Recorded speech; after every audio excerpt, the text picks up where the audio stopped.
नमस्कार दोस्तों, भिल्ली माता का प्रसंग। प्रभु श्री राम और भिल्ली माता का प्रसंग। भिल्ली माता कहती है, मैं सांझ सवेरे आती हूँ, वन पथ बुहार कर जाती हूँ। कब राम हमारे आएंगे, सुंदर मुखड़ा दिखलाएंगे। जब भगवान राम अपने भाई लक्ष्मण के साथ सीता जी की खोज करते हुए जंगल में विचरण कर रहे थे, तब भिल्ली माता मतंग ऋषि की शिष्या थी, जो वर्षों से प्रभु के दर्शनों की बाट जो रही थी। वो प्रभु के दर्शनों के लिए पलक पावड़े बिछाए बैठी थी, प्रभु का ही गुणानुवाद करती रहती थी। वो प्रतिदिन जंगलों के मार्ग को झाड़ती बुहारती, कटीली झाड़ियाँ को साफ करती, अपनी कुटिया को प्रतिदिन गोबर से लिपती थी। भिल्ली ने अपने ही हाथों से कुश का आसन बनाकर आश्रम में संभाल कर रख लिया था कि जब कभी राम उसकी कुटिया में पधारेंगे तो उन्हें इसी आसन पर बिठाऊंगी। प्रभु के चरणों में उसकी अपार श्रद्धा थी। ऋषि मुनि उसे बार बार चिढ़ाते। वे कहते हैं कि भिल्ली, श्री राम आज मुझे उधर मिले थे, वो तुम्हारे ही आश्रम का पता पूछ रहे थे। भिल्ली उन्हें ढूंढने उधर ही भाग जाती थी। दूसरे दिन कोई कहते कि भिल्ली, श्री राम उधर मिले, वो तुम्हारी कुटिया का ही पता पूछ रहे थे, तुम्हारे विषय में ही पूछ रहे थे कि भिल्ली किधर रहती है। भोली वाली भक्त भिल्ली उधर ही प्रभु को ढूंढने चली जाती। वो सोचती कि आज प्रभु नहीं आए, कोई बात नहीं, मेरे अंदर प्रेम की कुछ कमी रह गई होगी, मेरी श्रद्धा में कुछ कमी रह गई होगी, इसीलिए प्रभु नहीं आ पाए, कल जरूर आएंगे। वो रोज प्रभु के खाने के लिए जंगलों में पेड़ों पर लगे मौसम के मीठे फलों को चुन चुन कर लाती कि प्रभु जब आएंगे तो उन्हें मैं इसे खाने के लिए दूंगी। इस तरह भक्ति में मगन, प्रभु प्रेम में सनी हुई वो भिल्ली दिन रात भगवान की ही बाट जोहा करती थी कि एक दिन सचमुच ही प्रभु भिल्ली की कुटिया में पधार गए। भगवान राम और लक्ष्मण का दर्शन पाकर भिल्ली प्रेम में मगन होकर नाचने लगी। शुद्ध बुद्ध खो बैठी और बहुत देर तक वो प्रेम मगन होकर प्रभु के समक्ष नृत्य करती रही। तब लक्ष्मण जी ने कहा कि भिल्ली, बहुत देर से प्रभु तुम्हारी कुटिया में खड़े हैं, क्या प्रभु को बिठाने के लिए तुम्हारी कुटिया में कोई आसन नहीं है। भिल्ली को अब याद आया कि उसने अपने हाथों से कुश का आसन बनाकर आश्रम में संभाल कर रखा है। शीघ्र ही भिल्ली ने उस कुश का आसन को बिछाकर प्रभु को बैठने के लिए निवेदन किया।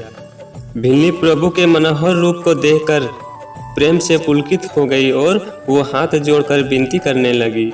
पानी जोरी आगे भई ठाड़ी, प्रभु ही बिलो की प्रीति अति बाड़ी, कही विधि और स्तुति करो तुम्हारी, अधम जाति में जड़मति भारी, अधम ते अधम अधम अति नारी, तिन्ही मोह में मति मंद अघारी। हे प्रभु, मैं किस तरह आपकी विनती करूं, आप तो प्रभु है और मैं तो दीन हूँ, अधम जाति की एक नारी हूँ। हे निष्पाप भगवान, मैं तो अनपढ़ हूँ, गवारिन हूँ। प्रभु भी भिल्ली के प्रेम में मगन हो रहे थे। वे कहने लगे, कहा रघुपति सुनु भामिनी बाता, मानव एक भक्ति कर नाता, जाति पाति कुल धर्म बढ़ाई, धन बल परिजन गुण चतुराई, भक्तिहीन नर सोये कैसा, बिनु जल बारिद देखियो जैसा। हे भिल्ली, मेरा नाता तो प्रेम का है, मैं तो एकमात्र भक्ति के नाते को मानता हूँ। भक्ति से हीन ब्रह्मा भी मुझे साधारण जीव की तरह है और भक्तिवंत नीच से नीच प्राणी भी मुझे अत्यंत प्रिय है। हे भिल्ली, मैं जाति पाति धन विद्या का बड़प्पन ऊंच कुल और चतुराई से नहीं रिश्ता, मैं तो केवल प्रेम और भक्ति से ही रिश्ता हूँ। भिल्ली से प्रभु ने कहा, मैं तुम्हारे सामने नवदा भक्ति का उपदेश करता हूँ, तुम सावधान होकर सुनो। नवदा भक्ति कहूँ तो ही पाही, सावधान सुनो धरो मन माही। प्रथम भक्ति संतन कर संगा, दूसरी रति मम कथा प्रसंगा। गुरुपद पंकज सेवा, तीसरी भक्ति अमान, चौथी भक्ति मम गुण गण, करई कपट तजी गान। हे भिल्ली, पहली भक्ति है साधु संतों की संगति, दूसरी भक्ति है साधु संग में आकर दत्त चित होकर उनके द्वारा सुनाए गए प्रवचनों को श्रवण करना, प्रभु के गुणानुवाद को एकाग्र मन से श्रवण करना, यही दूसरी भक्ति है। मान अभिमान का त्याग कर गुरु के चरण कमलों की सेवा करना, यो तीसरी भक्ति है। और निष्कपट भाव से प्रभु का गुणानुवाद करना, यो चौथी भक्ति है। और आगे प्रभु श्री रामचंद्र जी कहते हैं, मंत्र जाप मम दृढ़ विश्वासा, पंचम भजन सो वेद प्रकाशा, छठ दम शील बरती बहु कर्मा, निरत निरंतर सज्जन धर्मा, सातवें सम मोहि मई जग देखा, मोते संत अधिक कर लेखा, आठवें जथा लाभ संतोषा, सपनेहु नहीं देखियो पर दोषा, नवम सरल सब सन छल हीना, मम भरोस हिउ हरस ना दीना, नव महु एक जिन्हीं के होई, नारी पुरुष सचराचर कोई, सोई अतिशय प्रिय भामिनी मोरे, सकल प्रकार भक्ति दृढ़ तोरे। हे बिल्ली, मेरे नाम का दृढ़ विश्वास पूर्वक निरंतर सुमिरन करना, भजन करना, यो मेरी पांचवी भक्ति है। काम क्रोध लोभ मोह अहंकार इन 6 शत्रुओं पर विजय प्राप्त करना, शीलता और सरलता आदि सज्जनता के गुणों को अपनाना, यो छठी भक्ति है। सब में समान रूप से मुझे देखना और संतों में मुझे विशेष रूप से देखना, यो सातवीं भक्ति है। सदा संतोष रहना, लाभ और हानि में सदा संतुष्ट रहना, सपनों में भी कभी दूसरों का अवगुण नहीं देखना, यो आठवीं भक्ति है। सबसे सदा सरल निष्कपट छलहीन निर्मल प्रेम भाव से रहना, सुख में हर्षित और दुख से दीन भाव का अभाव, और एकमात्र मेरा प्रभु में भरोसा रखना, यो नौवीं भक्ति है। इसी को प्रभु ने पूर्ण समर्पण एवं अनन्य भक्ति कहा है।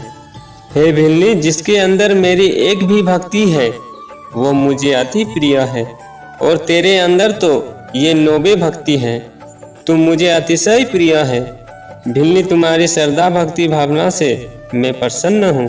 प्रभु राम का प्रवचन हो रहा था, जिसे सुनने के लिए बहुत सारे ऋषि मुनि भी वहाँ एकत्र हो गए थे। ऋषि मुनियों को देखकर प्रभु ने कहा, आप सब यहाँ एकत्र हुए, बताइए मैं आपकी क्या सेवा करूं? ऋषि मुनियों ने कहा, प्रभु इस जंगल में एक जलाशय है जिसका नाम है पंपा सरोवर। ना जाने किस पापात्मा के स्पर्श से वो जल दूषित हो गया है, ना जाने किस पापात्मा के स्पर्श से वो जल दूषित हो गया है, उसमें कीटाणु हो गए हैं। पंपा सरोवर के सिवा जलपान और स्नान के लिए कोई दूसरा जलाशय भी इस वन में नहीं है। कृपा कर उस जलाशय के जल को पवित्र कर दीजिए, हमारे जल की समस्या का निराकरण कीजिए। प्रभु ने कहा, ऋषियों आप लोग आगे आगे चले, हम उस जलाशय को देखना चाहते हैं। कहाँ है वो जलाशय? आगे आगे ऋषि मुनि, उनके पीछे प्रभु राम और उनके पीछे लक्ष्मण और सबके पीछे धीरे धीरे भिल्ली भी अपनी लकुटिया को टेकती हुई चल रही थी। पंपा सरोवर के तट पर जाकर ऋषियों ने कहा, प्रभु यही है वो जलाशय। भगवान ने कहा, आप सब तो एक से बढ़कर एक तपस्वी है, बड़े बड़े ऋषि हैं, आप सब पवित्र आत्मा है, आपने बहुत तपस्या की है, आप लोग अपने अपने चरण इसमें डालिए। शायद आपकी तपस्या के प्रबल प्रभाव से, आपके पवित्र चरण के स्पर्श से इस जलाशय का दूषित जल पवित्र हो जाए, क्योंकि अधम आत्मा के स्पर्श से वो जल अपवित्र हुआ है। आप पवित्र आत्माओं के चरण स्पर्श से शायद जल स्वच्छ एवं निर्मल हो जाए। भगवान के कहने पर एक एक ऋषि मुनि पंपा सरोवर में घुसे, लेकिन सब अपनी अपनी गर्दन झुकाकर बाहर आ गए, क्योंकि उनके चरण स्पर्श से जल निर्मल नहीं हो पाया। उनकी तपस्या का अभिमान चूर चूर हो गया। तब ऋषियों ने कहा, प्रभु आप ही प्रवेश कर जल को पवित्र कीजिए। भगवान ने लक्ष्मण को कहा, तुम भी जाओ। लक्ष्मण जी के प्रवेश करने पर भी जल पवित्र नहीं हुआ।